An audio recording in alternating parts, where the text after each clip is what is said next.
If you're looking for the perfect last minute gift to wow your family members, just hold on right there because I have something for you. Dossier is a luxury fragrance company. They take designer perfumes inspired by your favorite iconic scents, make them into their own by cutting down the fraction of the price. Get a perfume like Tom Ford as spicy vanilla for only $29 when most designer perfumes are $150 and up. Dossier also sends you a sample that you can test before opening the full-size bottle, and if you don't like the sample, you can simply return it completely for free and get a full refund. Dossier also goes green because all return bottles go straight to charity, so no bottle ever goes to waste. What I love about this company is they're also paraben, UV colorant, and cruelty free. Also committed to going green by making all of their bottles out of mostly recyclable material. Also comes with a cute little note card telling you the top, base, and middle notes of the iconic perfume that it was inspired by. Absolutely obsessed with Dossier. As you can see, my favorite scent is Fruity Honey, and it is completely gone. So love, as you can see, spicy vanilla. I love Floriental almond, citrus tea, fruity honey. There's just so many scents. Those are just 4 of my personal favorites, but you can always go online and see for yourself which ones you think that would be great for you. They're also always taking suggestions from their customers so they can always improve the quality of their scents. Ideas inspired from you guys as well. They're so interactive and they're so confident in their product that if you don't like your perfume, they have a lifetime guarantee where if you don't like it, you can return it back and get a full refund. So if you would like to try for yourself the fair alternative to luxury perfume, get yourself a Christmas gift or somebody in your life that you love an amazing Christmas gift, all you have to do is click the link right in my description, and you can even use my code Dakota10 for 10% off your order. Also having a huge Christmas sale right now where you can get 3 full-size bottles for only $78 and free shipping. Thank you so much to Dossier for sponsoring this video. I always love working with you guys. Now let's get on to the story time. I want to start with your mama. She should have whooped your ass. Know you ain't shit, but she liked the way that she live. And before I get into these, I just want to say that, like I said in the beginning, I think I did. This is the last Adrian video. After this, I really don't have any, I don't have any more stories with him really. After this, it was it. I think I really told everything in my 3-part series because they were like each like 1 to 2 hours long.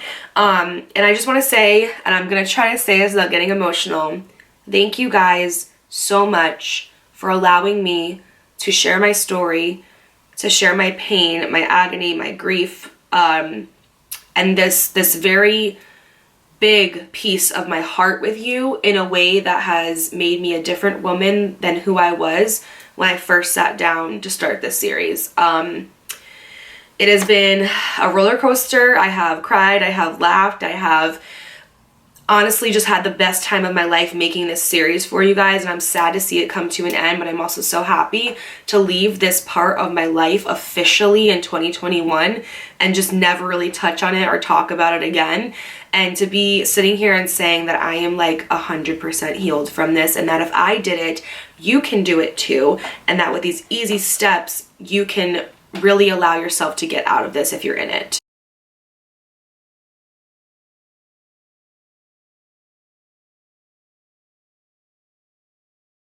Hi everybody, welcome back to my channel, or welcome if you are new. I'm kind of just going to get straight into today's highly requested video today. If you are new here, or if you have been here for a while but just skipped on this video because it is almost 2 hours long, today's video is going to be on how I got out of my narcissistic, karmic, emotionally abusive, manipulative relationship. If you guys are not familiar with the character that I like to call Adrian on this channel, essentially Adrian is a male that I was in a relationship with for a few years that was very narcissistic, emotionally abusive, manipulative. He was a pathological liar. So many things happened in our relationship. There was so much lying, cheating, deceitfulness. He ended up actually getting somebody pregnant while we were together, and it really sent me into a downward spiral, and that was probably the lowest I've ever been in my life, physically, emotionally, and spiritually. At that time, I didn't even have a spirit. Like, I literally was not into spirituality at all the way that I am now. I had no relationship with God. Like, it was crazy. And this actually catapulted me into my spiritual awakening and really changed my life for the better. Sometimes the worst things in our life that we think are so bad at the time actually catapult us into our passion, into our purpose, and that's exactly what happened with this relationship. This video is highly, probably one of my most, actually the most highly requested video I've ever gotten before. I get countless DMs, countless messages, countless requests in the comments of how did you get out? I need help. How did you get out? I'm in the same situation that you were in. Here's my story. How do you get out? So rather individually replying to every single person, I think it would be a lot better and more beneficial for me to just come on here and do it in one whole video, give you guys all the advice, all the tips, all the tricks, the strength to leave a narcissistic relationship if you are currently in one, because I'm telling you right now, it doesn't get better. Or if you have been in one and you're just looking for something to relate to, something to, a piece of your healing journey, that is what I'm here for in this video. So if that is something that you are interested in, welcome to the story time. All you have to do is keep watching.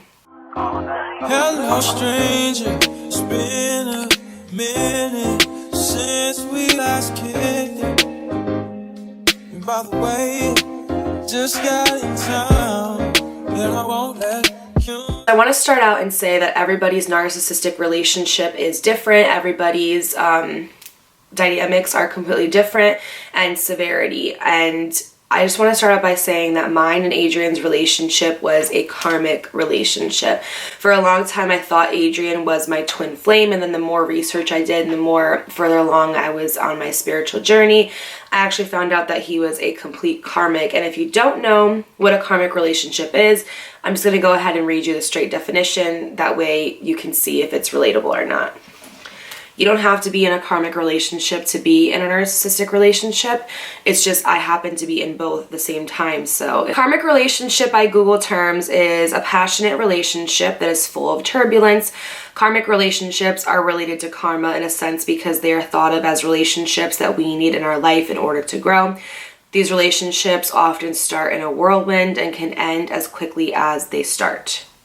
Signs that you in a karmic relationship, an instant connection, but there's lots of drama. Things feel off very early. They make you feel frustrated. They're unpleasant to be around. They're addicting. Lots of miscommunication, lots of high highs, lots of low lows. Relationships often resemble codependent relationships because they create dependency. Basically, when you end a karmic relationship, it's supposed to show you that you can be on your own, and oftentimes if you do the proper healing, you do end up being on your own and seeing that you truly don't need somebody in order to complete you, and that somebody that you are with is often just the icing on the cake, but not the cake in whole. You might feel addicted, dependent on the relationship, making it difficult for you and the person to break it off. And that is so true about me and Adrian, is that we were like magnets together, and we were so bad for one another, but we just like could not get away from each other. And every single time we both tried, one of us ended up coming back to the other. We literally like broke up and came back so many times. It was so toxic, so tumultuous, and so hurtful. But we were like magnets. Like we just could not stay away from one another. And I truly know that this is like my karmic, and a lot of times a karmic partner is a partner from the past that you are supposed to learn the lesson from in this lifetime to get you to that soulmate connection. So now that we've gone through that, I do have some notes in my phone of the ways that I got out of it and ways, things that helped me. But first, I wanted to give you guys, as usual, a background story. So if you haven't seen the 3-part series of my narcissistic compulsive liar relationship, I'll go ahead and link them in the description box down below. Highly, highly, highly suggest that you guys go ahead and watch those. Otherwise, this first part of the story won't really make much sense, and you will be very, very caught off guard. But to sum everything up, like I said, it was a very tumultuous relationship.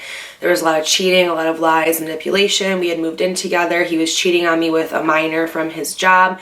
Ended up leaving me for her. Ended up coming back, cheating on me again, getting somebody pregnant. And I just kept letting him back every single time because I loved him so much. My love for this boy was greater than anything in the whole entire world. I loved him more than I loved myself, and that was my first mistake and the first thing that led me into all of this toxicity and hurt and disappointment. So I want to say that I left off by telling you guys that there was one time in April where me and Adrian were together, but there was no title on it. After I had found out that Adrian had gotten somebody else pregnant,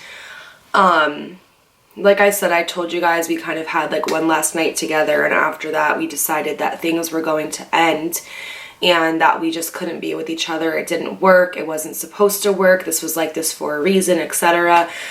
And we decided to go our separate ways. And I remember on my birthday, it was February 28th, 2017, he texted me this whole entire thing, because that was like either January or early February, I want to say. He texted me this whole entire thing on my birthday, basically saying that he loved me so much and that he was going to do everything in his power in order to become the best man that he could be, because he knows that we're meant to be together, this and that, etc. Completely confusing me, because we just had this conversation about how we're breaking up because we don't work together. So why are you sending me all this to confuse me again? And it was specifically because Adrian wanted me to be a placeholder. He wanted me there as somebody that he could constantly come back to, like he could go home essentially.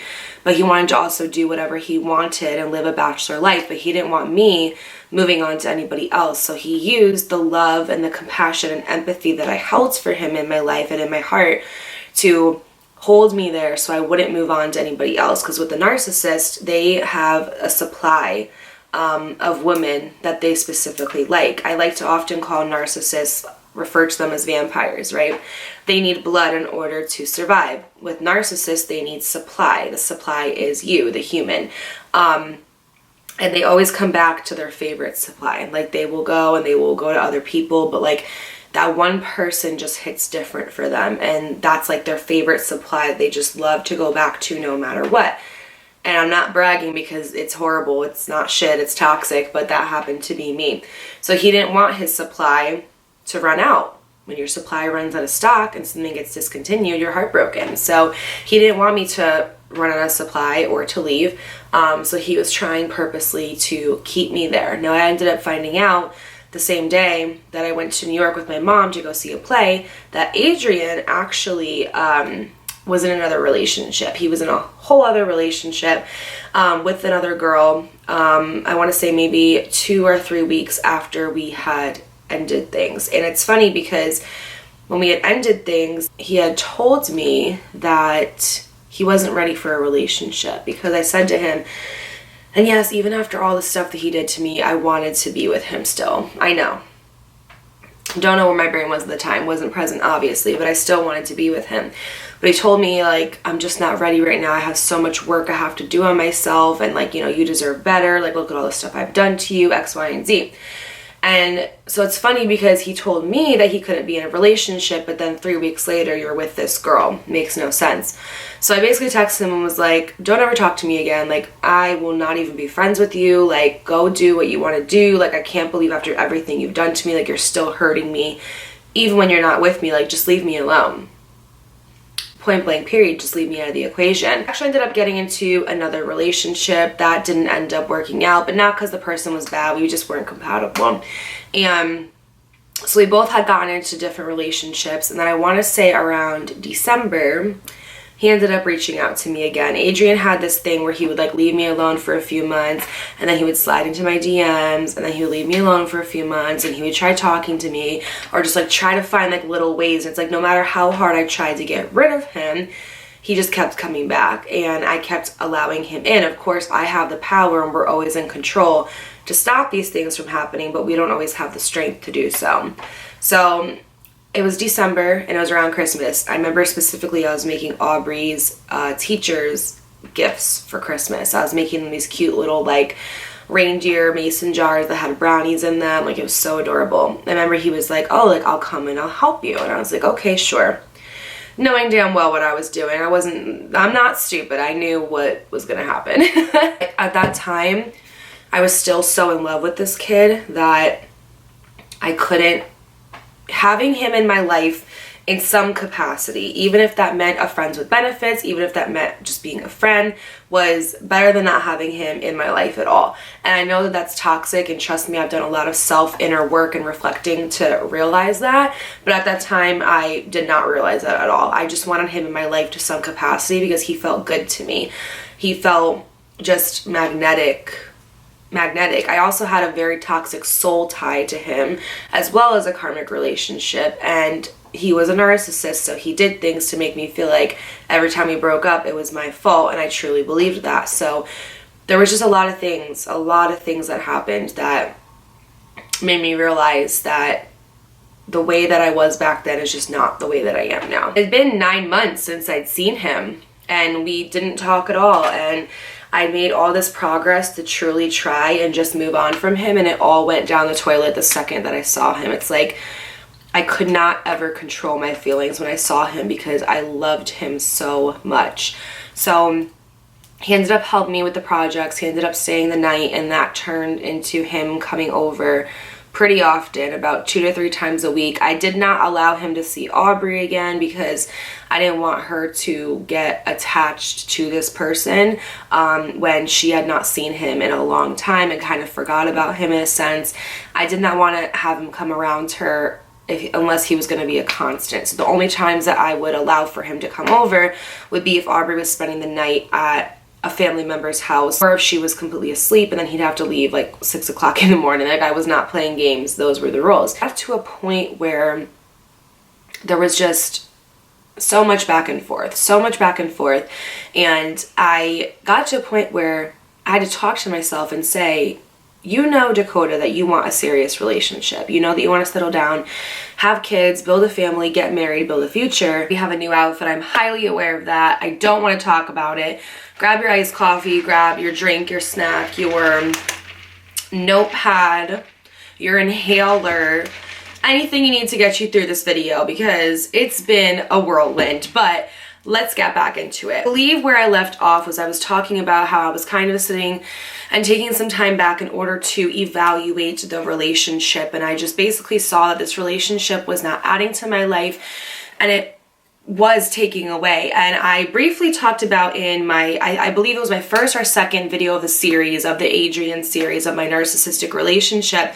I believe I was talking about Leticia Marie Gardner. If you guys don't know her, she's a fitness influencer on Instagram. She has a YouTube channel. She has her own fitness company, and she's absolutely amazing, but she often will post some very influential stuff. And when she had more of like a medium-sized following, now she's almost at 1 million followers. I'm so proud of her. But when she had kind of like a medium-sized following, I ended up messaging her in 2017, and I told her my situation with Adrian, and she left me with this amazing advice of, is this the relationship that you want, or is this the relationship that God wants for you? And to take it out of biblical terms for my viewers that aren't exactly religious, but maybe a little bit more spiritual, or maybe you're both, is this the relationship that you want, or the relationship that your ego wants, or the relationship that is best for you, or your highest self? And when she put it in terms like that, I was really able to sit back and be like, I want this relationship, but this is not the relationship for me. That was back in April. Now we're talking about December, January, February. So basically what had happened was, you know, April, May, June, July, August, September, October, November come, no contact, had me blocked on all social medias. Adrian would often do that, so that way I couldn't see if he was dating or talking to somebody. And then he would just randomly have these times where he would unblock me and he would message me. And for me, as somebody who has always considered myself very spiritual and very one with the world, I always took that as a sign. I always said, okay, this is a sign. He's supposed to come back. Maybe he healed, maybe he grew, maybe he matured. He had told me that he was going to therapy. I don't believe that he ever actually did. But he had told me he was going into therapy and he was working on himself and things like that. So for me, I said, okay, maybe we needed to individually go and heal and go fix what we had going on in our lives, and then collectively come back together as a union and be one. And the thing with that was I was not further along on my spiritual journey just yet at the time to understand what the constant popping in meant, and what that meant. And maybe if you're going through this will help and make it more understandable or relatable for you. What that meant was, I like to talk about this, and I talk about it on my podcast. By the way, if you don't follow me on my podcast, Elevate Entirely, it's a personal and self-development podcast, and it is just, I just am so happy of my podcast. It's so good. Like, it's so good. Like, I listen to my own episodes. Okay, that's how you know. I talk about this on one episode. I'll link it here. And there's this quote that I absolutely live by, and it's that you will be brought to the same person over and over and over again, the same situation over and over and over again, until you finally learn and clear out that karmic cycle. So you will be brought the same person, just a different face. Same issues, same demon, same toxic cycle, just a different look. It has a different look to it, but underneath it's the same exact thing. And you will be brought that over and over and over again until you learn that lesson. And until you learn that lesson and clear out that karmic cycle, you can't get to the next level. You have to stay at level 2 because you have not learned it yet. It's just like a video game. Until you collect all the coins and get all the tokens and pass that level, you can't go up to the next one. It's literally impossible. And that's why I like to relate to like toxic relationships, is that person will come back over and over again until you finally increase your self-love and value and worth enough to look at the person and be like, yes, I love you, but I love me more. And because of that, I know that I can no longer surround myself with this toxicity or this situation because it does not add any value to my life. And in fact, it takes away and energetically drains me. And until you learn that, it's going to be very hard for you to level up in terms of relationships, friendships, any relationship in general, whether it's platonic or romantic. It's going to be very hard for you because you have to learn this lesson first. And until you clear that out, it's going to be difficult. And what I didn't realize at the time was that I was not learning this lesson. So of course you always have these females, and I hear this all the time when girls ask me for relationship advice, this one term that I cannot stand, and it's, well, he always comes back. He always comes back to me. You know those girls, he always comes back to me. Sweetie, honey, honey boo boo. That is not a compliment. That is not a good thing. He comes back to you because and I'm not trying to be offensive with saying this, I'm just being real. He looks at you as a revolving door. Whether he comes in or he goes out, the door is constantly going to be spinning. It's always going to be around. There's always going to be a way for him to come in because it's constantly revolving. And a lot of women don't realize that they are placeholders in a man's life. And what a placeholder means is that is the woman that he is with until he actually decides what it is and who he is as a man, and then he can decide what it is and who he wants in a partner. And so what he uses as a placeholder, specifically for a male who has a hard time being alone, is he uses this one female to fill his empty voids, to fill up empty space that he can come home to and have come over and have leave whenever he wants. No commitment, no nothing. Just you're basically there. He may throw you a bone once in a while and tell you like, oh, I love you. Or he might tell you, oh, like you look pretty today, to throw you a bone. But 80% of the time, he doesn't really act like he cares about you. And you think because of longevity, oh, well, we've been together for 5 years. No title, but we've been together. Obviously, there's a commitment. There's not a commitment unless he says there's a commitment. This is a video for literally a whole other time. I'll do a whole video on placeholders. It was that revolving door for Adrian. He knew that I was always going to be there. He knew that I was always going to be around. And I, at that time, as an immature, underdeveloped female, thought, well, he always comes back, so I must hold a special value to him, and I must be valuable, when we should not be determining our value on outside circumstances, people, or things. Our value comes from within us. You are not less worthy due to somebody's inability to see you or deem you as worthy, because that's not their job. It's your job. And then somebody that comes into your life that is healthy and has done the work and is on their journey and is at an equal energetic frequency as you will add to your value, will not take away, but will also not be the dominant value in your life. It's kind of like the icing on the cake, but it's not the whole cake. You're the whole cake. But the icing that goes on top, it's like, okay, this is like the finishing touch, you know? So that's why I like to look at as like people coming into your life. You should never look at anybody as a completion, but an addition to your happiness. Happiness has to come from you and you first. I believe it was February that came around, and Valentine's Day was coming around.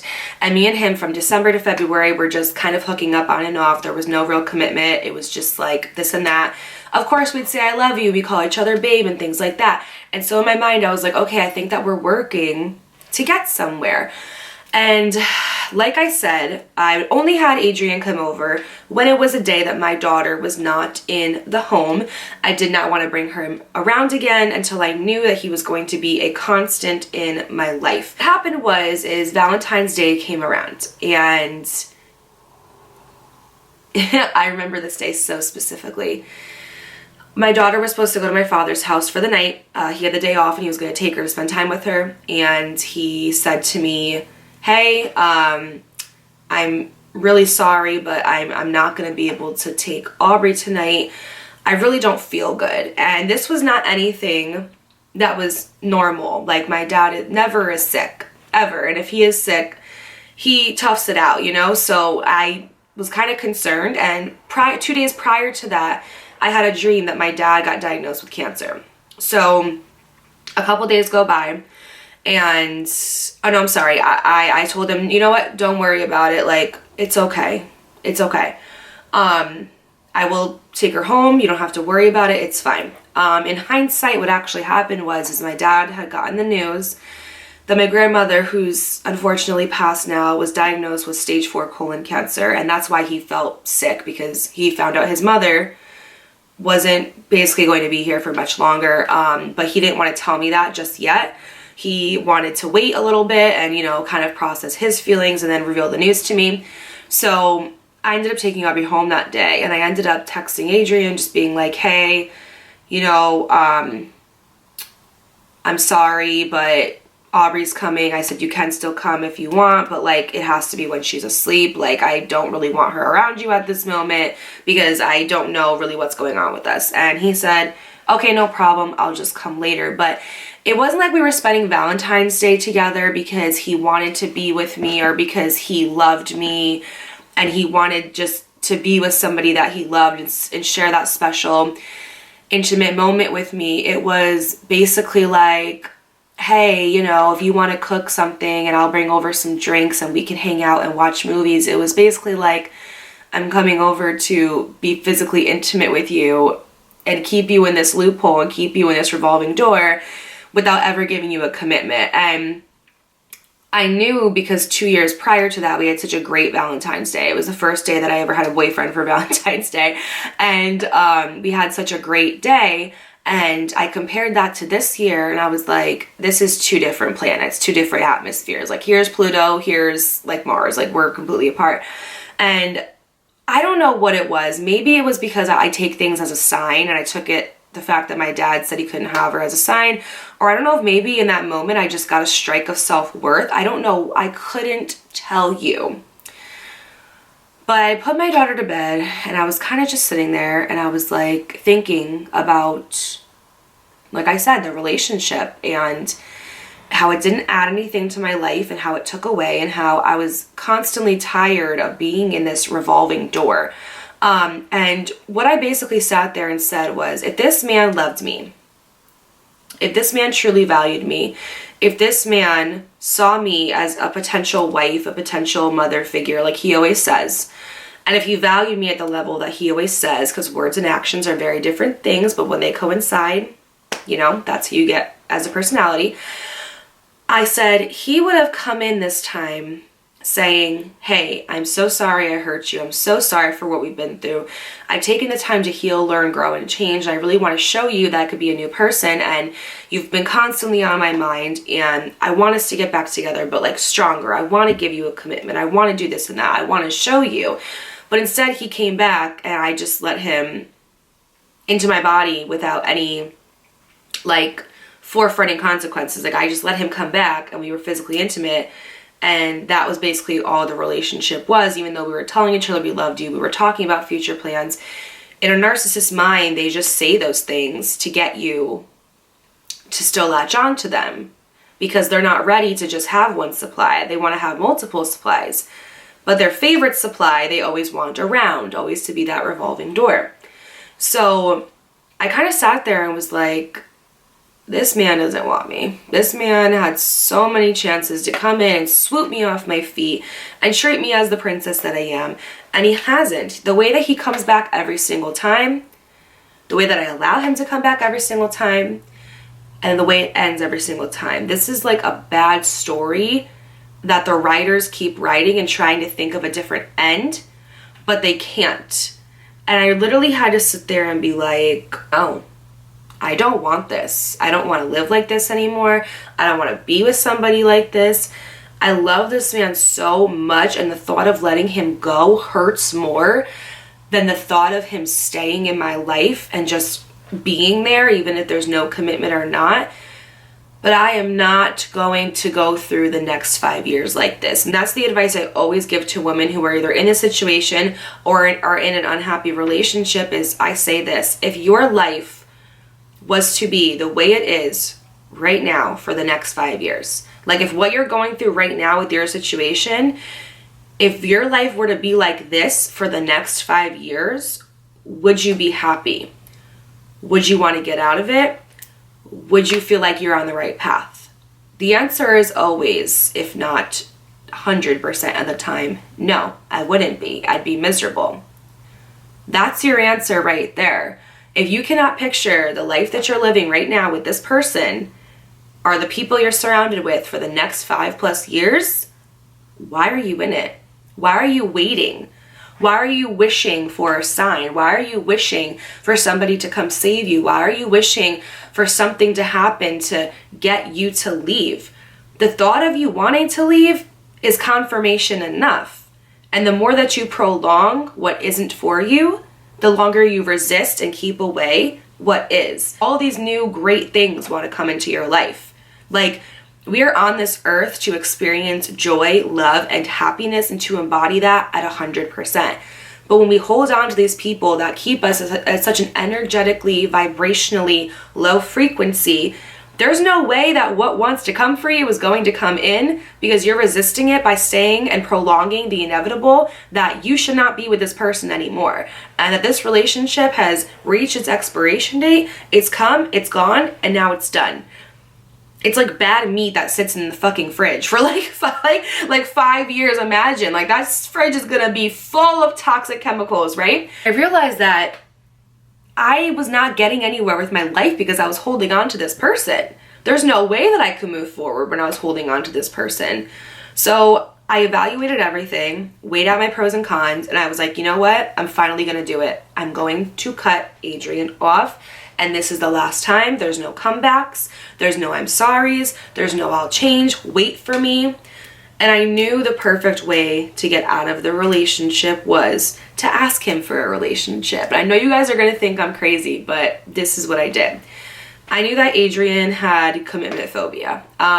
There was times where we were together and we had a label and we were in a relationship, Facebook official, everything. And then there was in between stage where we would break up and he'd want to hold on to me but not give me that commitment that I wanted and also deserved. So this was one of those times where he was like not claiming me but claiming me at the same time. And I was over it. We're too old for that shit, right? So I texted him and I said, can we talk? And he said, sure. I said, I don't think you should come over. Actually, I don't want you to come over. We've been going back and forth with this for way too long. It's been 2 years of ups and downs, very high highs, but very low lows. And I'm done with the inconsistency. I'm done with the lack of commitment. I'm done with you making me feel as if I'm unworthy and I can't rise up to what you think I should be. When I know damn good and well I am the best woman that's ever walked into your life. I am the best girlfriend you've ever had. I am the best thing that has ever happened to you, quite frankly. And I deserve more, I want more, and I need more. And I don't feel like my emotional, mental, physical, and spiritual needs are being met with you. So I said, here's my proposition. If you can give me a commitment and we can be in a relationship and we can work towards this and together get to where we need to be, then everything can be fine and we don't have to have this conversation ever again. And I said, but if you can't give me that commitment and you can't claim me as your girlfriend and do the things that I need you to do in order to be the man I need you to be, then we have no business ever speaking again. And I literally said it directly and bluntly, just like that. And I already knew what his response was going to be. That's the thing, is that I did this knowing what he was going to say. And what he said back was exactly what I knew. I'm not ready for a relationship right now, Dakota. You're really gonna make me decide and give me an ultimatum? That's so selfish. You're not even thinking of my needs. Where were my needs when you cheated on me with your coworker, when you moved out and left me and my daughter there to financially be responsible of the place that we both got together and had a commitment together with? Where were my needs when you owed me over $1,000 and I was struggling financially? Where were my needs when you were flying out to go see other girls but telling me that you love me? Where were my needs when you impregnated somebody else while you were sleeping in my bed every single night?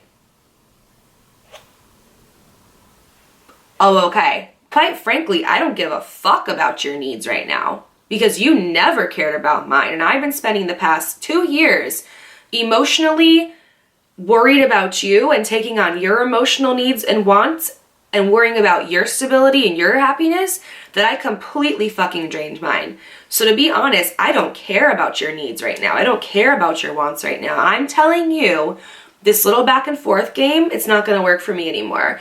And if you're going to be in, you're gonna be fully in, all or nothing, or you're gonna be out and we will never speak again. That's going to be it. And he continued with the same thing. Dakota, I'm not ready for a relationship. And I said, okay, then I don't ever want to speak to you again. I don't want to continue this conversation. I'm done. Please don't call me. Please don't text me. Please block me on all social media. Don't do that thing where 3 months from now you unblock me and DM me. I don't care anymore. Leave me the fuck alone. I'm done. If you love me and you care about me as much as you say, you need to let me let you go. I need to move on with my life. I cannot spend the next 5 years doing this. I am at nothing.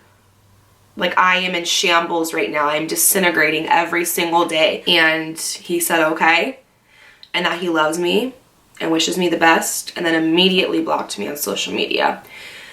And I immediately blocked him off of absolutely everything. And we never spoke again. And that was 2018. It's been 3 years. I've never heard a single word from him after that. I've never tried to contact him. He has not, what I know, he has not tried to contact me. I don't even have his phone number anymore. I don't even know what his phone number is. I have no freaking idea at all. I don't think about him. I don't ask about him. I don't care to know about him. He'll always hold a special place in my heart because he was my first love, but I don't love him anymore. I'm not in love with him anymore. I don't miss what we used to have. There's sometimes I'll get flashbacks of good memories, but that's what I treat them as, is good memories. You know, I'm not longing for him anymore. But I will say, good and well, it took me 2 years to get over him. It wasn't until, honestly, 2020 that I was able to look at it and be like, wow, I'm not in love with Adrian anymore. I don't even think about Adrian anymore. Like, that's crazy. It took me years, but I actually put in time to growing and healing. And I'm going to tell you all the steps that I took in order to get out of my narcissistic relationship, but also to heal from my narcissistic relationship. So if you're ready for my 5 steps, all you gotta do is keep on watching. I'm no doctor, psychologist, philosopher, none of those things. I'm just somebody who has gone through a lot of relationship, tumultuous ones, narcissistic ones in my life. And these are the tips and tricks that I did and implemented into my everyday routine that helped me. And I think it helped you guys too. It's also advice that I got from my therapist as well. I'll throw in some things that she told me too, that kind of go into the things that I'm talking about. I know that not everybody has the affordability to afford a therapist or the time. So hopefully this video can really help you guys, and I can give you some insight onto what I did in order to fully take myself out of this equation. And before I get into these, I just want to say that, like I said in the beginning, I think I did. This is the last Adrian video. After this, I really don't have any, I don't have any more stories with him really. After this, it was it. I think I really told everything in my 3-part series because they were like each like 1 to 2 hours long.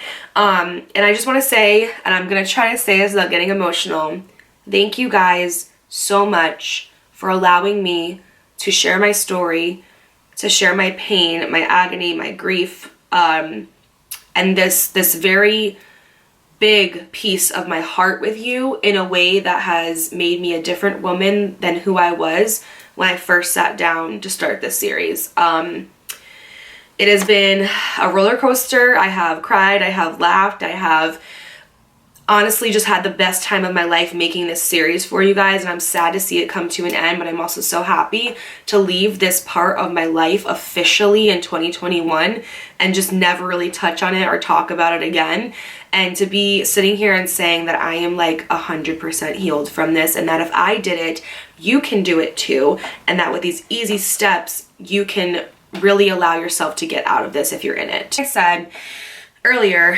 that I truly felt like this was a karmic relationship for me, and once I started doing more research on, you know, karmic relationships, soul ties, etc., how to break them off, one of the main things that came up was no contact. Okay, so that's going to be step 1. It's going to be something that is harder for some of you that can't resist a text message or can't resist not talking to this person. It's going to be hard, but nothing in life comes easy. And if you respect yourself as a person and love yourself as a person, you really need to do this step. Like, there's no ifs, ands, or buts. I can tell you till I'm blue in the face that he is not worth it, that you need to move on, that you need to love and respect yourself. But until you are ready, you're not going to do it. And that's the thing also that I want to mention quickly before we get started with the steps, is that you leave when you are like really mentally ready. Like, there were so many times before this that I could have left and that I should have left, but it wasn't until like I was just mentally, physically, and spiritually ready that I did it cold turkey and never looked back. So don't feel bad if like you keep going back to them, or if you can't find your way out. When you are at your wit's end, you will know and you will leave. I promise you that. So the first step is to go no contact. So I blocked him off of every social media platform, his phone number.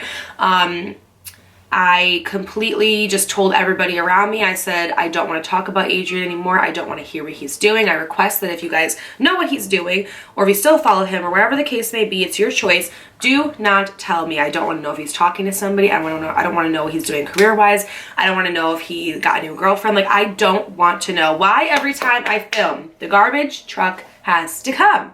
It's 1:30. What happened to garbage trucks coming when like 6 in the morning, like when I was a kid? Like,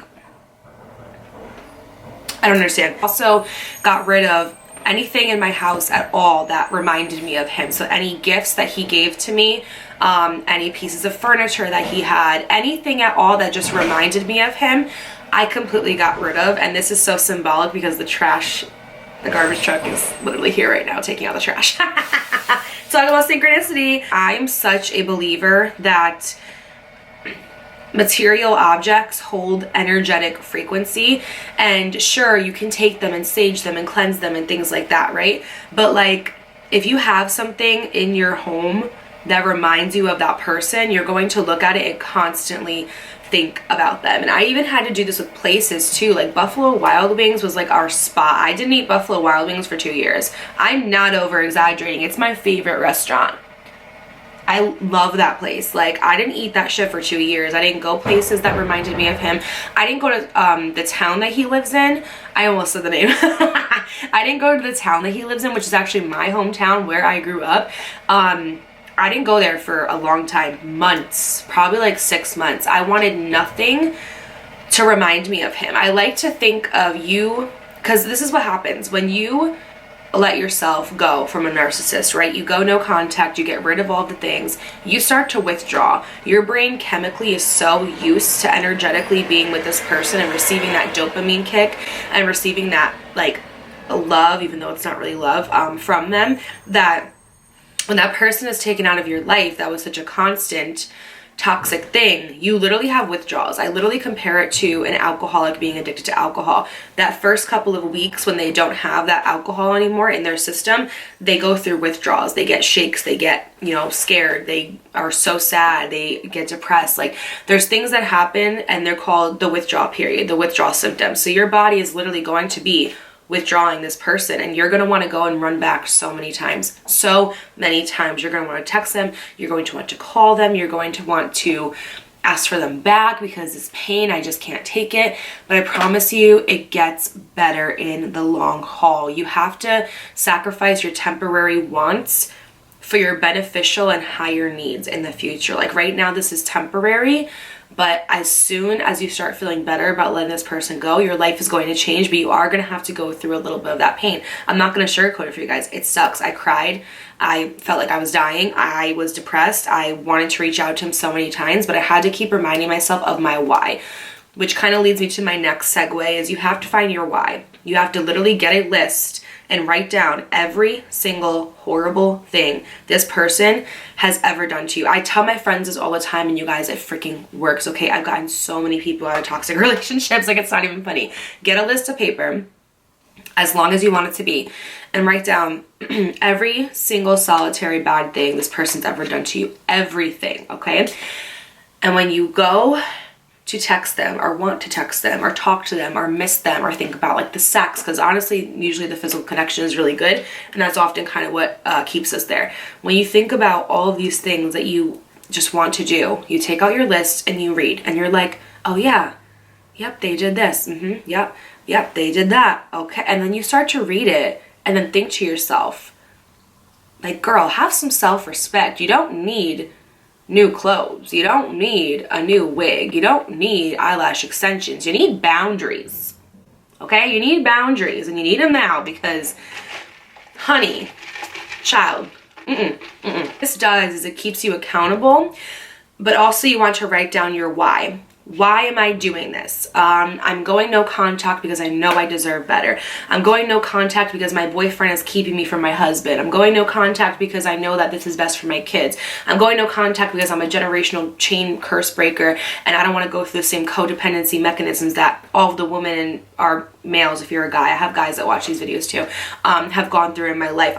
The reason why I'm doing this is because X, Y, and Z. And every time you have those moments of weakness and temptation, because you will, because the enemy is sometimes very strong, especially when you're in isolation, you have your why. You have why I'm doing this, where I'm going, you have direction, right? Because you can have aim, but if you have no direction, you're not going to really get anywhere. So you have to have your why, and you have to have your list of reasons as to why you're not going back. So why you're not going back, but also why you're moving forward. Very, very important things that honestly are pivotal in your healing journey from a narcissistic relationship. Next step was I really had to figure out why I felt like I deserved a love like this, and I had to fix my misconceptions about love that I had learned and had subconsciously programmed from my childhood. So I really had to go and deep and figure out, okay, what was my first example of love? Could this be possibly contributing to why I accept love like this? Why do I feel so low of myself to the point where I believe that I deserve somebody like this? Why do I not love myself enough to leave when I see the first red flag and stop trying to repaint it? The first step in that is therapy. I had to heal my childhood trauma because you cognitively learn about what a relationship should look like from ages 1 to 5. That's actually when you cognitively learn about how life is going to be. So if your example from those ages wasn't healthy, or even beyond those ages, say you had a healthy example, but then after that, you didn't have a great one, or your parents divorced, or you had to be in foster care, like something like that, means that you have a negative misconception that this is what relationships are supposed to be like. So when you grow up in a toxic household, what happens is emotions are the end product of past experiences, like Dr. Joe Dispenza says. So basically you have emotions from an experience that you had in the past, and when you get triggered, those emotions come up because your body still thinks that it's in that time when you weren't safe and when you were in a toxic environment. So what happens is when we grow up in these toxic environments and we see how relationships look like, we don't know what a healthy relationship is. So we keep attracting and letting in these people that are so unhealthy and so toxic, and like we become the fixers, right? Like an empath to a narcissist, like a moth meets a flame. And what happens is we think this is normal because that's what we were taught our whole life growing up. And then once we start learning about ourselves or going to therapy or getting into personal development, we learn this is not what a relationship should look like. This is actually what a healthy relationship should be. And that's why often you find that women, when they get a really good guy in their life, they'll be like, he's too nice, or they'll be like, he's not masculine enough. It's because you yourself have not done the healing yet, and you don't know the difference between a healthy relationship versus a toxic one, which is okay because we literally all go through it. We don't know any better, honestly. Until you learn that, you're going to have a very hard time having a healthy man in your life because it's almost going to feel boring to you. It's almost going to feel like, like, what is this? Like, why do I feel like this? Where's the excitement? You know what I'm saying? Because sometimes we're addicted to chaos and we're addicted to toxicity because like meets like. That's what we grew up with in our childhood. That's all the things that we know in our subconscious mind. So we naturally gravitate towards, and sometimes you don't even attract it, you just gravitate towards it. How many stories do we hear of a girl leaving a really good guy and going for a really toxic one? It's because the chemicals in our brain literally crave it. Like they crave that type of being because that's what we're used to. And it's not until you do the trauma work, the shadow work, and go through your trauma timeline, is what I like to call it, when what was your first example of this kind of relationship? Why do you believe that this is what relationships should be like now? Until you go and you nip that root, the tree is going to grow the same. You're going to think the same things. You're going to think this is what love looks like. You're going to think this is the partner that I need in my life. Until you do the work, like is always going to attract like, because I hate to say it, but a lot of times when you're with a toxic person, you have toxic tendencies too, because you self-sabotage and you keep yourself in pain, you keep yourself in suffering because that's what you believe you deserve. So I'm not saying you're toxic to people, but you damn sure are toxic to yourself. I was so toxic to myself in this relationship that I was in 3-4 years ago because I felt like that was love. I felt like, well, having him here is better than not having him at all. I was so toxic towards myself. So just think about that when you're kind of going through these memories and thoughts, is that sometimes it comes with changing yourself and changing what you think a relationship should look like in order to gravitate towards a new partner. First step was therapy. I had to heal from my codependency. I did not know what boundaries were. I did not know what boundaries looked like. I had no boundaries, and that's why my life was so chaotic, because I just let people walk all over me. I said yes to everything. I never said no. I never stood up for myself, never said what I was thinking on the inside, because growing up, I didn't have that option. I was silenced. I was met with aggressiveness when I would try to get my opinion out. I was met with silence or dismay when I would try to express myself, and things that I wanted to say, I was often dismissed. So that caused me to be emotionally stuck and not talk about my feelings. I had a very hard time even telling people that I loved them for the longest time, because, and I know it's so weird because now I'm like this emotionally fluid, like loving ass human, and I have all the love to give in the world. So now I'm learning the balance of like, girl, give it to people who deserve it, not just anybody that walks down the street. Like, it's like a freaking boundary block, no boundary block party, like, honestly. So for me, I used to really have a hard time even telling the person that I was with how I felt about them. It took me a long time to look someone in the eye and be like, I love you because X, Y, and Z. Like, I felt weird doing it. I didn't know how to. So I had to learn about the way that I saw relationships growing up. Guys, if you are in case you're like, you know, new to this whole thing and you don't really know what boundaries are, I'm going to give you the Google term.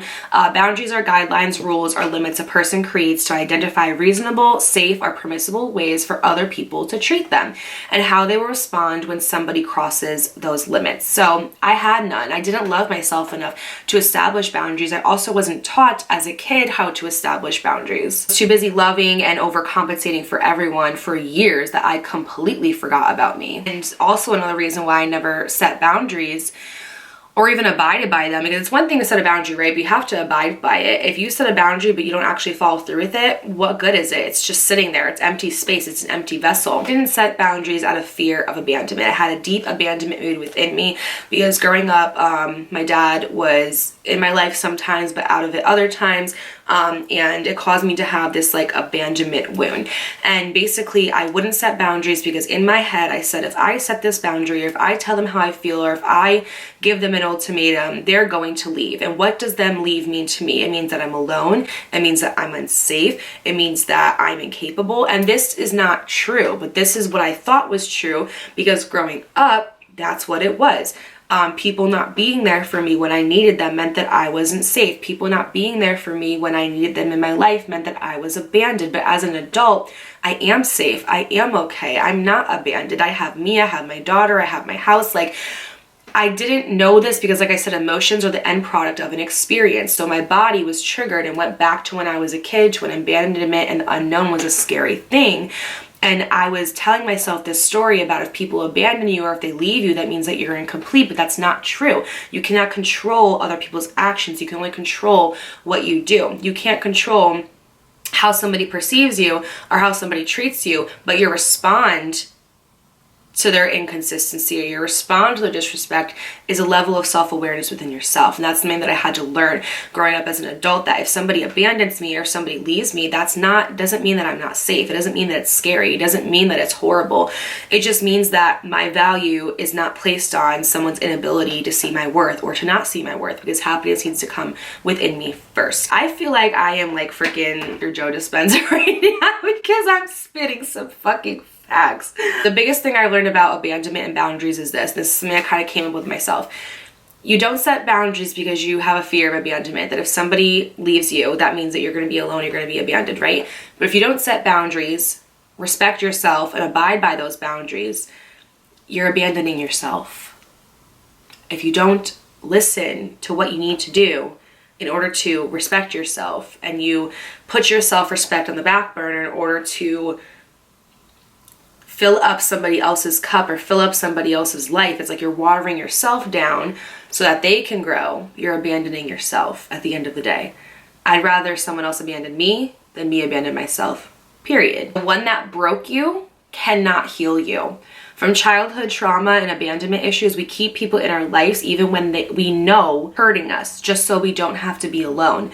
And something that this society is like so capitalized on is not being alone. There's so many males and females on this planet that have this deep, dark fear of being alone. Like, it is the worst thing on the planet. But the thing is we have the rest of our lives to be in a relationship. We have the rest of our lives to be in a marriage. We have the rest of our lives to be in a committed, held down, sustainable thing.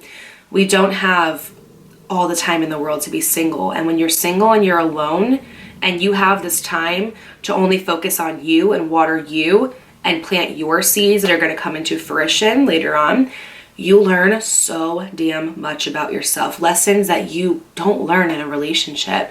So you get to be single. It's honorable to be single. It's amazing to be single because you learn things about yourself for character development. So when you do meet that right person, it just clicks instantly because you've both done the healing and the growing on your journeys individually, and you can now come together collectively as one, but as a healthy one and a healthy union. So like I said, I went into therapy. I started doing shadow work. I started uncovering all these things. I started figuring out the root of the problem. That way I could nip it there, work through it, get through it, and then realize that this is not how my life has to be. My emotions can be an end product of a better experience. And what I did with that was I started EMDR therapy. EMDR therapy is basically when you sit there and you have these two little headphones in and you have this little like clicking noise going back and forth. It's like boop, boop, boop, boop. And what this does is it engages your right side of the brain and the left side of your brain. And your therapist will take the traumatic experience that you've been through, will gently walk you through it, and basically she'll ask you questions. How does it feel? What do you see? What are you doing? And you'll tell her that. And at the end of those memories, you'll install a new belief.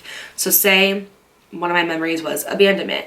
At the end of the memory that I'm going through, I will remind myself while I'm in that memory that somebody abandoning me has nothing to do with me and everything to do with them. I'm great as I am. I'm whole. I'm healthy. I'm happy. And at the end of that memory, the first belief that I had was that if somebody abandons me, that means that I'm not good enough. At the end of the memory, the new belief that I install is that my worth is not based off of how other people treat me. And so the emotion of that experience is now, I don't need somebody else to complete me. You get what I'm saying? I really hope this is making sense. I'm not a psychologist. I'm not a therapist. This is just what I did. So I started doing that and really going through what I like to call my trauma timeline, which is basically what's the first memory you have of being abandoned. We're talking about abandoned. I have many other traumas, but this is just one.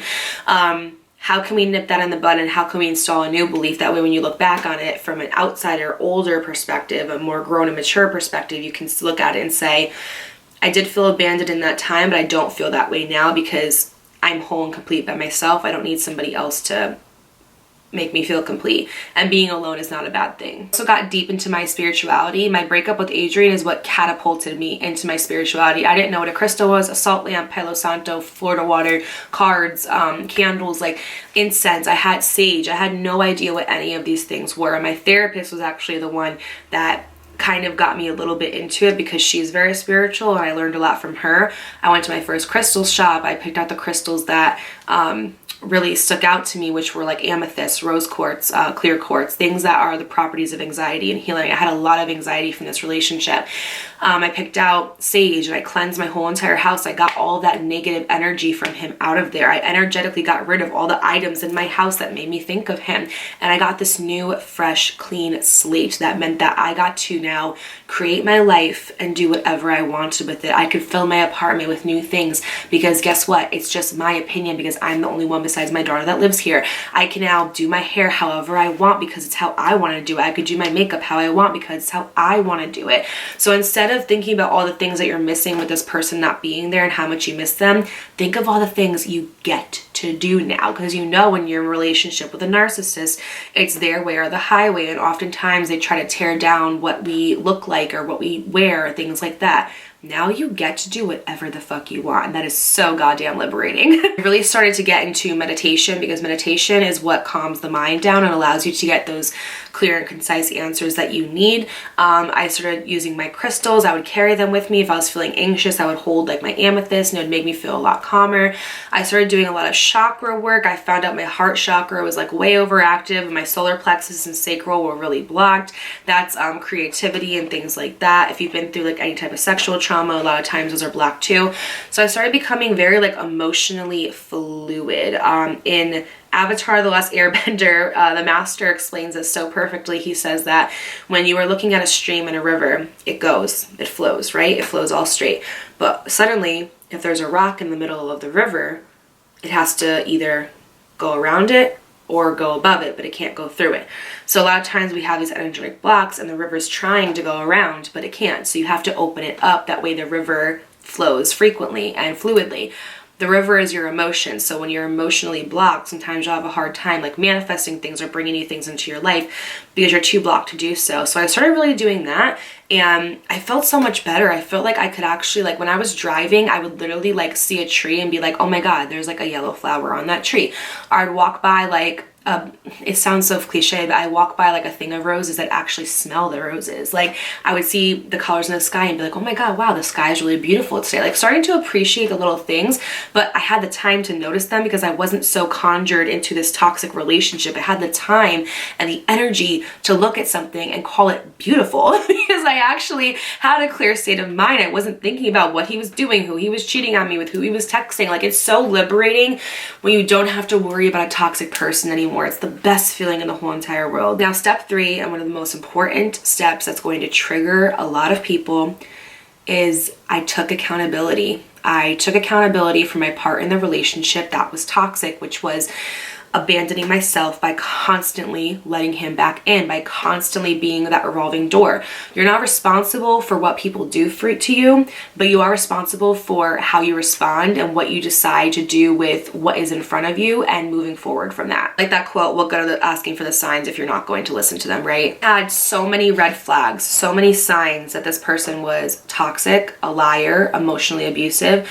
narcissistic, and I stayed because I wanted him. I loved him, and I was so focused and worried about what my ego wanted that I couldn't even pay attention to what I needed and what my highest self needed and wanted. To realize that as horrible as Adrian was, as horrible as he treated me, I self-sabotaged and blocked a lot of good things in my life because I chose to stay with him. Allowing him to mess with my emotions, by allowing him to emotionally and physically and mentally break me down, for allowing him to screw me over, I enabled it. It's like a child. If they go and knock over your glass flower vase, right? And you just say, it's okay, and you pick it up and put it back in, they're gonna keep doing it over and over because they think it's okay. But when they knock over the glass flower vase and you say, okay, no, you're gonna go like sit somewhere for like 5 minutes and realize that what you did isn't okay because it's not only harmful to you, but it's harmful to other people. There's broken glass on the ground now.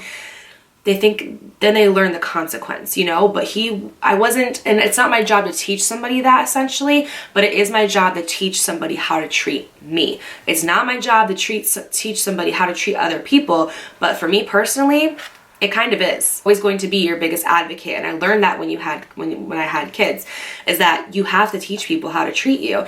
And if you keep letting this person come in and hurting you constantly, of course they're going to keep doing it because hello, you're not telling them any different. You're not setting any boundaries or consequences.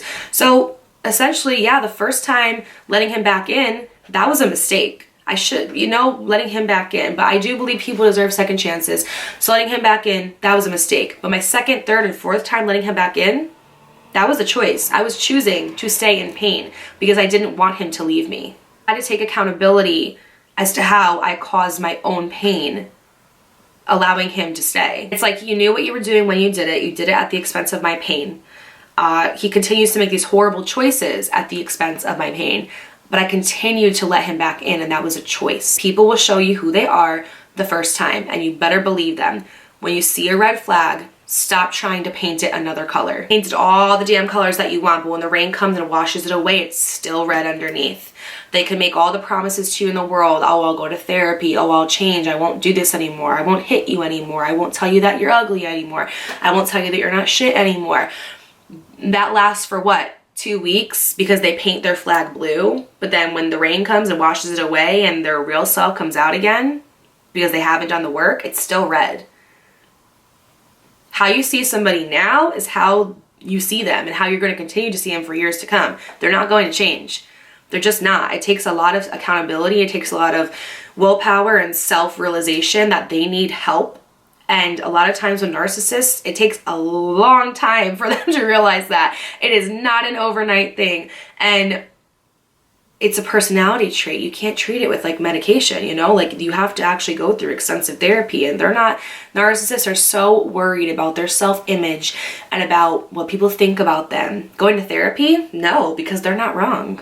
When are they ever wrong? Step 4, and one of the most liberating and amazing steps that I personally feel, is I took my power back. I started going to Barnes & Noble literally every day or every weekend, and I started looking at personal development books. I started to use any free time that I did have into looking at motivational videos. And while all my friends were out and partying and drinking and essentially filling up empty vessels with these outside things to fill voids, I started to dive deep and figure out why I had these voids and how I could healthily take on healthy habits in order to fill them up. I was at Barnes & Noble all the time, reading every single book on that shelf, from Breaking the Habit of Being Yourself to the 4 Agreements to Ask and It's Given to mindfulness books. I have a couple over here that I'm looking at. Unfuck Yourself, The Subtle Art of Not Giving a Fuck, Energy Levels, Energy Codes, like all these books. And I just started absolutely falling in love with anything that had to do with making yourself the best version of yourself possible. I began taking yoga classes once a week. I didn't have much free time, but when I did, 15 minutes of something is better than 15 hours of thinking about something, right? So 15 minutes of yoga is better than 15 hours of me saying, I have to do yoga, I should do yoga, yoga, but then never doing it, right? I started painting. Am I good at painting? Absolutely not. But painting, I'm a Pisces, and like we're very artistic. My art is within videos and talking and editing. That's my art. But I love just painting, just sitting down and taking those like paint by number things and just painting. Like I love painting. Something about taking the paint and putting it on the canvas is just so revitalizing and so refreshing, and I absolutely love it. It's so relieving for anxiety. So like I said, when all my friends were out and they were drinking and they were partying at the age of like 22 to 25, like I was discovering myself. I was staying in, and of course I'd go out sometimes, but like I was painting, I was doing yoga, I was learning about self-development, I was researching hobbies, like I was doing things that my inner child just wanted to break out and do. Like, why do we stop finger painting as kids? Like, where do we mess up with that in society? Like, who did not understand the assignment when they said that we had to stop painting at 5? By me diving into these hobbies and diving into this newfound sense of like, who am I? Where am I going? What do I want to become? Because who you are and where you're going are 2 essential things that you need in your life. I began to realize that there's more to life than this. Like, I don't have to be in a relationship to be happy. I don't have to have a narcissistic, energy draining, energy vampire person in my life to be happy. Like, there's more to life than this. I could create, I can learn, I can teach, like I can just do so many things. And all of this time that I wasted crying, sulking in bed, begging somebody to love me that was committed and literally made it their mission to misunderstanding me, I started to take my energy and put it into things that were beneficial. I started to take my energy and invest it back into myself instead of putting it in everybody and everything else. You are your biggest advocate. You are your best friend. You are the most important thing in your life, because everybody in your life, yes, they're important, but you come into this world alone, you leave it alone, and you need to come first. In order for everything around you to blossom and flow and be the best thing possible, you have to be the best version of yourself first and foremost. I actually had the time and the energy to discover myself, to discover who Dakota is, what she wants to do, where she's going, and what she likes. You guys, for the longest time, I didn't even know what I fucking liked. If you asked me, what do you like to do for fun? I couldn't tell you. I could have had no answer. I probably would have said like going to the bathroom alone without a child banging on it for 5 minutes. Like, maybe that. I don't know that I love podcasting. I love entrepreneurial talks and topics. I love spirituality. I love crystals. I love chakra work and healing. I love Reiki. I love poetry. Oh my God, I love to write. I love makeup. I love art and museums and walking and the way that the sun sets on a cold October fall night. I love the way that my creamer makes a little bubbles at the top when I put it into my coffee and froth it. I love the way that the creamer meets the matcha and it just has that good creamy consistency in between the mason jar. Like little things like that I didn't even have time to discover about myself because I was so busy pouring into a vessel that I should have never had in my life in the first place. After all of those things, after I went through the trauma, I went through the heartbreak, I felt everything that I was feeling instead of blocking it out. I did the trauma work. I went to therapy. I started doing new hobbies. I started taking my power back.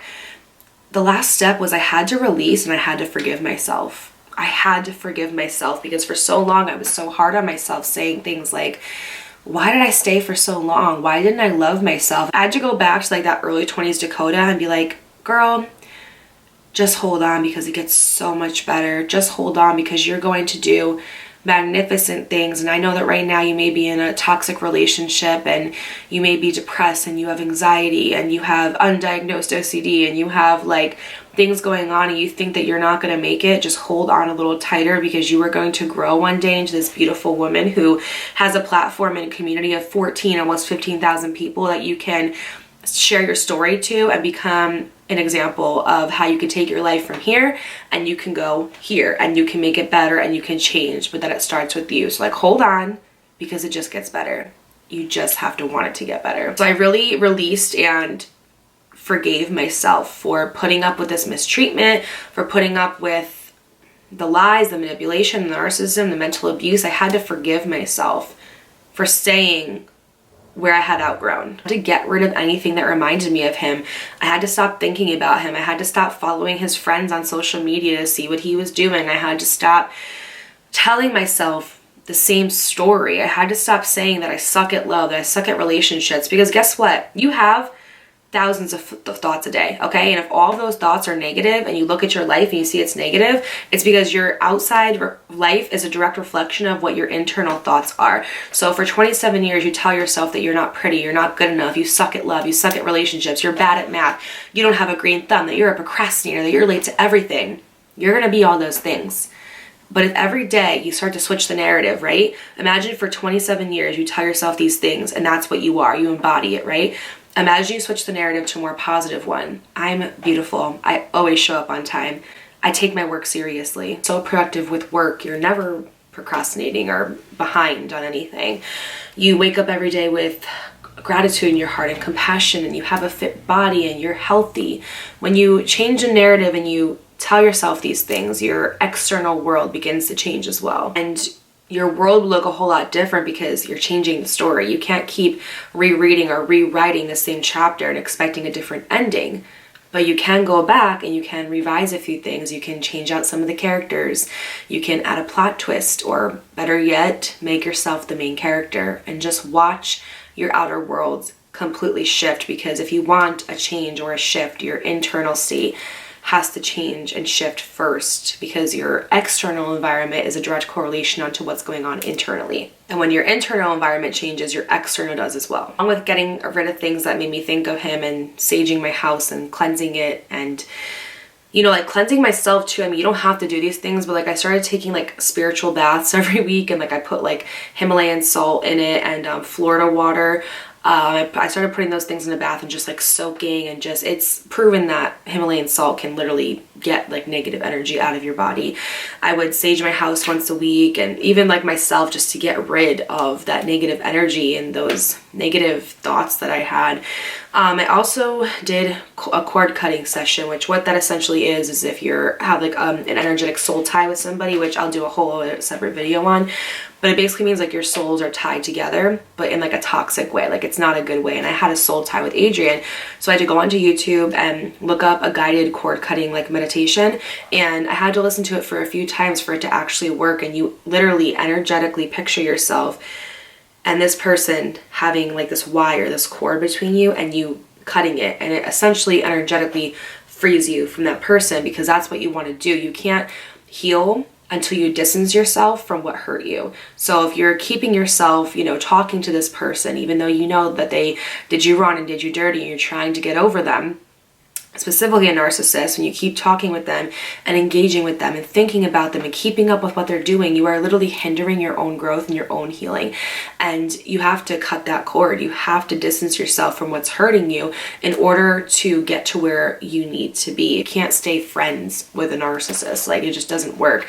And it feeds their constant supply, because that's the thing too, is that when you begin to distance yourself and cut yourself off, they're going to go crazy. No contact for a narcissist will make them go crazy. It's like a vampire who needs blood to survive, and the blood is taken away.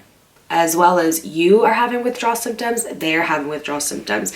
Some narcissists are like the quiet narcissists, where like they'll just like look at your stuff, or they'll ask the people about you.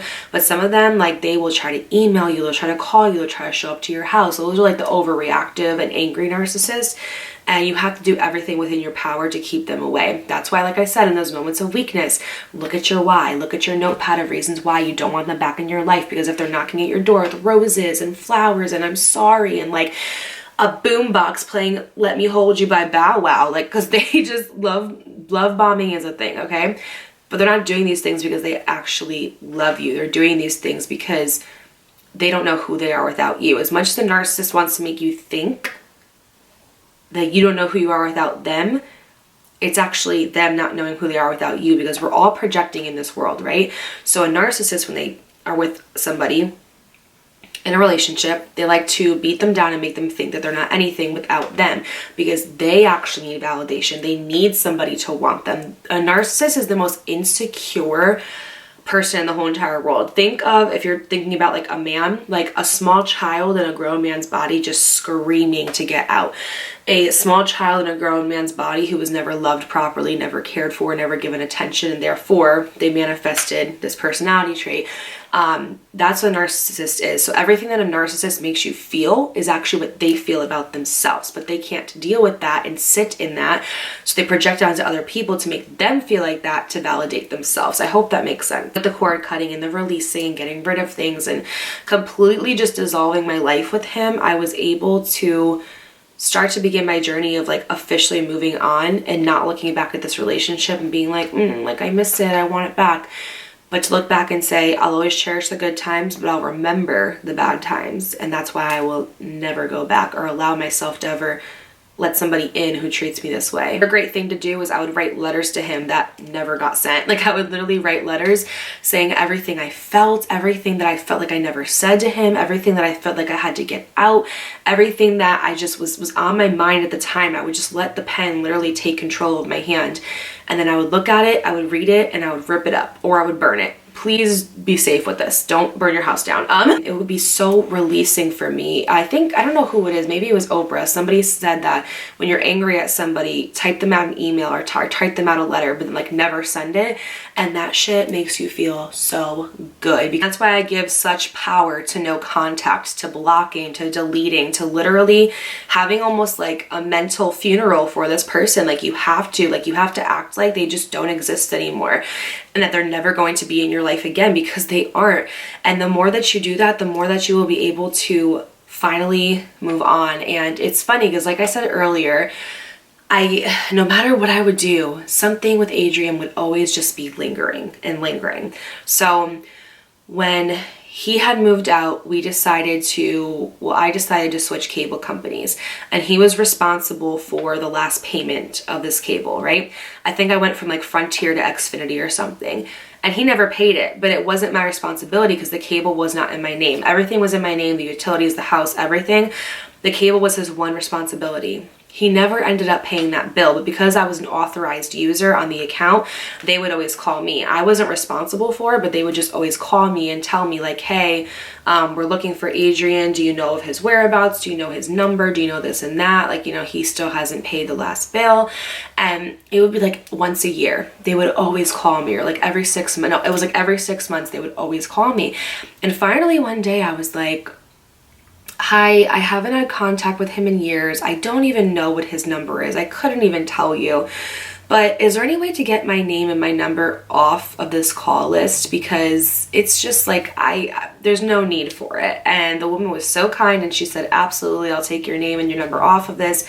I'm so sorry again to disturb you. And I feel like that was like the last piece that just needed to be drifted away for me to finally be free of Adrian. And that was in 2020. And since then, I've not gotten one single cable call. I haven't heard about what he's doing. I feel like Adrian literally lives on another fucking planet. Like, I literally feel like that kid lives in like Puerto Rico or something, because like the way that I was able to, and it took a lot of work. This isn't easy. None of this comes easy, but if it was easy, everybody would do it. This is just what I did. And if you implement these things, I know you're going to have the same results, right? Once I was able to finally get through all of this, which like I said, it took a couple of years, I don't even care to know what that kid is doing. Like, literally, as far as I know, he doesn't exist. I don't know where he is, what he's doing, who he's with, what's going on. I have no idea, and I don't want to know. And I released him with a full heart, holding happiness for the good times that we shared and remembering the bad times that we had, and hoping that he is happy in the path that he's chosen, because I know I'm happy with mine, and that all energetic ties and bondages and cords be cut. And I released it. And it took a lot of strength, courage, determination. Like, you guys, literally, I had so many nights of weakness where I wanted to just call him. A karmic lesson I was supposed to learn in this lifetime and finally get it right, so I can meet the person that I'm supposed to be with. And it really is true that when there is a situation or a person in your life that you are no longer supposed to be around, that God and the universe will truly do everything to get that person out of your life. Like, when they know that you are not ready to leave, like, they will make that person leave, or they will make you ready enough to leave, because you are not in vibrational alignment with this. You're not supposed to be in this. This is not supposed to be happening for you. Like, we are on this earth to experience pure love, pure joy to the highest capacity. We're not supposed to be on this earth to stay in toxic relationships forever, to stay in narcissistic relationships forever, to be around abusive people forever. We literally get put in these to learn. That way we can get to that next level. And once I learned all of these lessons, amazing things started happening to me. Better people started coming to me, better experiences, better jobs. It's like, by staying in this toxic threshold, I was allowing myself to stay in other toxic thresholds, because I was like, well, this is toxic too, so why not? Like, I hated the job that I was in. I didn't like the people that were surrounding me, but I allowed it still, because I was already so miserable. Why would I change that when I don't even have the energy to? When you change internally and you change who's around you, everything else changes. It really is crazy, but it's so true and so pivotal in your healing journey. I know I talked about it before, but it's so true, is that you can leave a toxic relationship, but if you don't heal what attracted you to them, you will continuously meet the same person over and over and over again. Same person, different face. Same demon, just a different look. You get to the point where, yes, you may love other people so much, but you have to always love yourself more. Once you get to that point where you set boundaries and abide by those boundaries, boundaries are the highest form of self-love and self-care. Be able to be in a healthier state of mind, because you've learned that lesson, and sometimes deciding who you are is deciding who you'll never be again. And I will never be that girl again. I did so much for somebody who would have never done the same for me. And I had to realize that my heart was never in the wrong place. I was just with the wrong person. Now you might be experiencing this. You might be saying, I'm such a good person. I feel like I love and I give so freely. I feel like I do so much for this relationship, or so much for the people around me. Why am I not getting the same in return? It's because your heart is not in the wrong place. It's just surrounded by the wrong people. I hope this video helped you guys. If it did, please do not forget to give it a thumbs up, to like, subscribe, and comment. Let me know down below if it did help, or if you've been through other experiences like this. Don't forget to follow me on my podcast and all of my social medias, and I will see you in my next video. Again, thank you for allowing me to share my story on this platform and to open my heart. And as much as it has healed and helped you guys, you've healed and helped me and saved me in more ways than I can explain. I love you guys so much. I'm so grateful for you, and I will never, ever, ever forget what this series has done for me. Thank you so much, and I'll see you in my next video. Bye.